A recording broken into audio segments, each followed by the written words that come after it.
BTR सरकारनि सेथि inter premier league football गेलेनाय बादायनायनि बानजाय आफाद मावखुलि बेखेवबाय।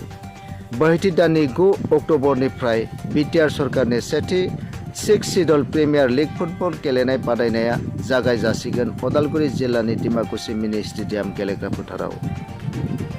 दिनै बानजाय आफादनि मावखुलि बेखेवना होयो बानजाय आफादनि आफादगिरि बिटिआरनि लेङाइ गाहाय गबिन्द चन्द्र बसुमतारी बिथाङा।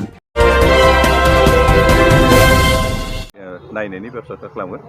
जों आसा खालामदों रायजोफोरा बे खेलखौ नायनानै रंजानायजों लोगोसे जोंखौ बिटिआर सरकारखौ बे खेलनायखौ मोजां परिचालन खालामनो हेफाजाब खालामगोन।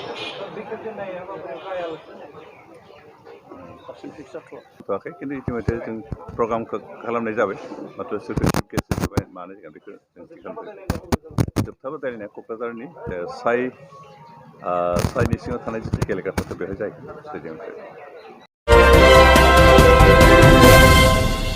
मावखुलि बेखेवनाय समाव बिटिआरनि गेलेमु बिफाननि EM दावबायसा बर' बिथाङाबो बाहागो लायो।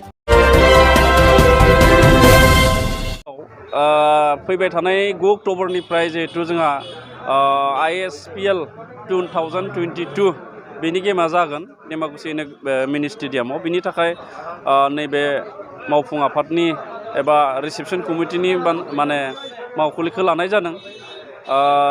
गिबि खेबनि थाखाय जोंनि बिटिआर सरकारा जोंनि सा सानजा भारताव थानाय 6थि फारियानि एबा 6 सिडिउलनि काउन्सिलफोरखौ लानानै मोनसे गेलेनाय जोलुर बेनि कम्पिटिसनखौ जोङो होनो थाखाय थिरांथा खालामदों 9 अक्ट'बरनिफ्राय 23 अक्ट'बरसिम।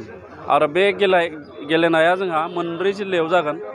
उदालगुरियाव डिमाकुसि मिनि स्टेडियाम, बाक्सायाव मुसलपुर, चिराङाव बिजनि आरो क'क्राझारनि जि गेलेमु आफादनि गेलेग्रा फोथार दङ बेहाय। आरो बेनिफ्राय बे गेमनि जोबथा बादायलायनाय एबा फाइनाल गेमा क'क्राझाराव थानाय जि बे साइनि गेलेग्रा फोथाराव जागोन।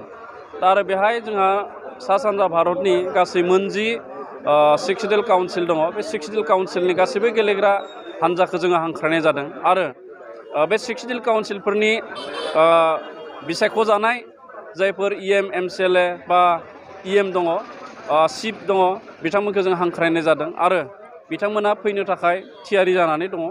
आरो जोङो जोबथा बादायलायनायनि गाहाय आलासिखौ जोङो भारत सरकारनि गेलेमु बिफाननि मन्त्रि मानगोनां अनुराग ठाकुर बिथांखौ जोङो हांख्रायनाय जादों। जोङो मिजिंथिदों बिथाङा जोबथा बादायलायनायाव नुजाथिफैगोन। आरो जोंनि नैबे 9 अक्ट'बराव जानो गोनां जि गेलेनाय बादायलायनायनि बेखेवजेननाय हाबाफारि, बे हाबाफारियाव जोङो मिज'रामनि चिफ मिनिस्टारखौ जोङो लिंनाय जादों।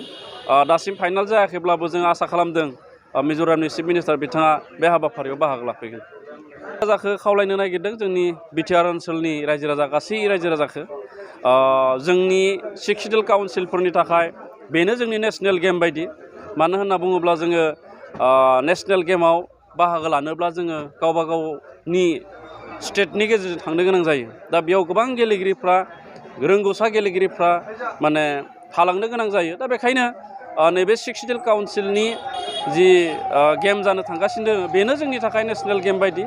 आरो जोङो बुंदों नैबे फुटबलनि गेजेरजों जों जागायनाय जि काउन्सिलनि गेलेनाय बादायलायनाय बियो जोङो मोजाङै मोजां जाफुंनो हायोब्ला फैबाय थानाय समाव नेशनेल गेम जायो। जोंबो 6 सिडिउल गेम बेबायदि मोनसे गासैबो इभेन्टखौ लानानै बादायलायनाय होनायनि मोनसे हाबाफारि जोङो निस्सय लागोन। दा बेखायनो आं खावलायगोन जोंनि गासैबो रायजो राजा बिथांमोना जाहाथे नैबे गेमखौ मोजाङै सहजुग खालामो। आरो गुबुन गुबुन काउन्सिलनिफ्राय जिहेथु गेलेगिरि फैगोन, आलासि बिथांमोन फैगोन, दा जाहाथे बिथांमोनखौ मोजाङै बेबहार खालामना हरो आं बेखौनो खावलायो।